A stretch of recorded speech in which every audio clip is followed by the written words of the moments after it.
The man, the myth, the legend, the person who was known as the human chess machine, the person who defeated Emmanuel Lasker in 1921 in the World Championship finals. The person is none other than Jose Rol Capablanca. In this video, I am going to cover the last chess game of Capablanca, so let's get into the video. Capablanca opened the game with 1d4.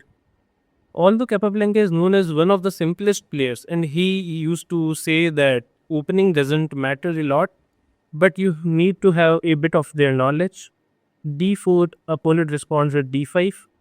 Capablanca goes knight f3, probably with the plans to feint to this bishop and castle here, which is known as the Catalan variation, and probably there are also c4 ideas in the future. Opponent goes knight f6, playing a symmetric structure. Capablanca plays e3. This is a solid move, although he's blocking in his bishop, but there are always c4 ideas, so this is not a huge problem. Opponent responds with c6. I think Capablanca's opponent thought that after c4, Capablanca will try to take in the center. So in that case, his opponent can take with the c pawn, which is naturally good. So this will look like a presumptuous move. His opponent thought that Capablanca will play c4, although he played bishop d3, developing his bishop, and probably he can play like c3 and make a London sort of structure, although his bishop will be blocked in such case. Of course, Capablanca won't do that. His opponent developed his bishop. Capablanca played c4 as of his plan. Opponent plays e6. e6 is a very solid move, actually. He played quite solid here. Capablanca developed his knight. His opponent also developed his knight. Capablanca castled. His opponent developed his bishop.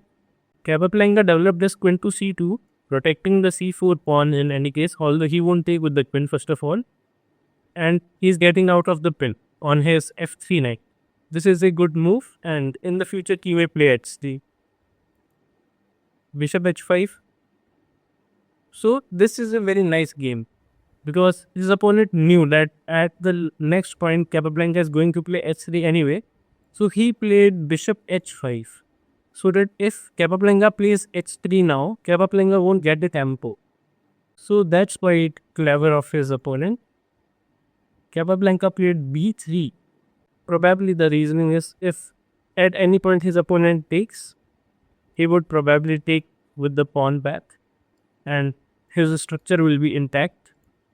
Although a pawn will be quite isolated then, but this is a very good structure in the center of the board. After b3, Capablanca's opponent plays bishop g6, trying to exchange the bishops.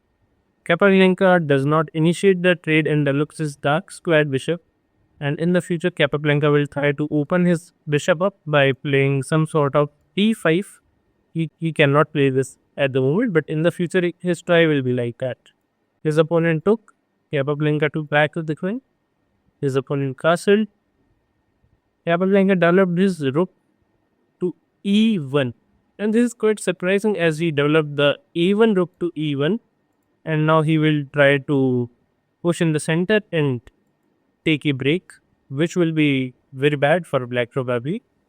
Although black's position is already equal, but Capablanca has a ton of ideas. His opponent also developed this queen to c7, and then Capablanca played his original idea of e4, trying to break open the center. His opponent takes on e4. Capablanca takes with the knight. His opponent takes with the knight back. Capablanca takes with the rook. Now he will develop his rook probably on the e file, although it's quite close at the moment, but that can be an idea. Bishop f6, pinning this pawn. Capablanca cannot push because his opponent will take his bishop simply. Capablanca plays queen e3, doubling up on the file. He will probably play even also in the future. Capablanca's opponent plays c5, trying to pressurize the pin. Capablanca plays knight e5, so that his opponent cannot target the pin much, and if he trades, then Capablanca is happy to take back with the pawn. And then Capablanca is completely fine, and probably he will get the open d file in the future. His opponent didn't do that. His opponent takes the pawn. Here Capablanca plays a amazing move by sacrificing his queen. He takes his opponent's knight, and because if Capablanca's opponent take here, then it is already a mate. Capablanca takes the bishop, opponent takes back, then Capablanca has check, king here, and then bishop k. And it will be a checkmate. So his opponent didn't do that for sure. His opponent is also clever. He took the knight. Capablanca takes the pawn with his bishop. Capablanca takes with the rook to get a tempo over opponent's queen. He could have taken with the queen also, but then his opponent would trade off the queens of the board and then game is queen rush. So it won't be good for Capablanca. Then his opponent moves the queen. He doubles on the d file. His opponent tries to exchange. Capablanca pushes his pawn to b4.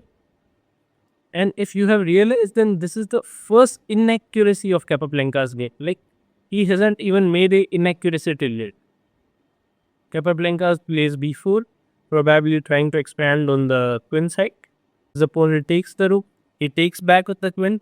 His opponent plays b6, trying to get some space on the queen side also, and trying to block the activity of pawns and queen of Capablanca. Capablanca plays g3 himself. Opponent moves his rook. Capablanca moves his rook to defend the pawn. Very simple things are going on, nothing special. Capablanca moves his queen back. Opponent moves his king. Game is still equal, that's the thing. And here we will see that how much Capablanca knew the endgame. He pushes his pawn to c5 at the right moment and trying to create a break. Opponent took.